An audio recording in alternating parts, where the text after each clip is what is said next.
تو وہ جو ہے ان کی عمر کام ہوتی ہے، اس کا ثواب جو ہے وہ کدھر جاتا ہے؟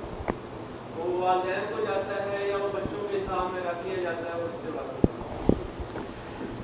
یہ اللہ کی کتنی بڑی عنایت ہے، اور شریعت میں اللہ کا یہ کرم کیسا بیان ہوا. جیسے حج کے موقع پر ایک عورت نے بچہ اٹھا کر چھوٹا سا اللہ کے رسول کے سامنے پوچھا کہ اللہ کے رسول اس کا بھی حج ہے؟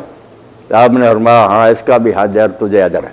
دو تو اٹھائے پھر تجھے بھی انعام ملے گا، اس کا کروا رہی ہے اور اس کا بھی حج. یعنی بچپن میں سمجھ بھی نہیں اس کو، نیکیاں اس وقت کی بھی لکھی جاتی ہیں، اللہ تعالیٰ ان کو ضائع نہیں کرتا. وہ بیسک چھوٹا سا بچہ تھا، اس کے حج روزے سب شمار ہوتے، گناہ نہیں. گناہ اللہ نے کہا جب تک یہ شعور نہیں اسے حاصل ہوتا. گناہ کے بارے میں رعایت دی ہے، نیکیاں بچپن کی بھی قبول کیا کہ اس کا بھی اس کو انعام دے دیں گے، یہ اس کی مہربانی.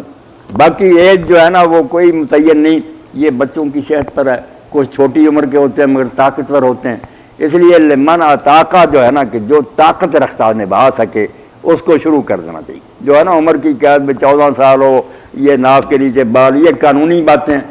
دین کے مطابق یہی بات ہے کہ جب وہ نبھا سکے تو رکھ لینا چاہیے. چھوٹی عمر کے اگر رکھیں تو نبھا جائیں. عاشورے کا روزہ تھا تو دیکھا کوئی آدمی اس نے روزہ نہیں، تو لوگوں نے کہا یار تو اچھا بلا نہیں رکھ رہا روزے. ہمارے تو بچے روزے رکھتے تھے اور جب وہ روتے تھے تو ہم گڑیا وغیرہ دے کر ان کو بہلا دیتے تھے، وہ نبھا جاتے تھے. آپ ایسے نامراد اب پیدا ہو گئے. جو بچے روزہ توڑ دیتے ہیں کوئی گناہ نہیں، نبھا گیا ٹھیک ہے، توڑ دیں ان کو کوئی کفارہ نہیں. یہ بالغوں کے لیے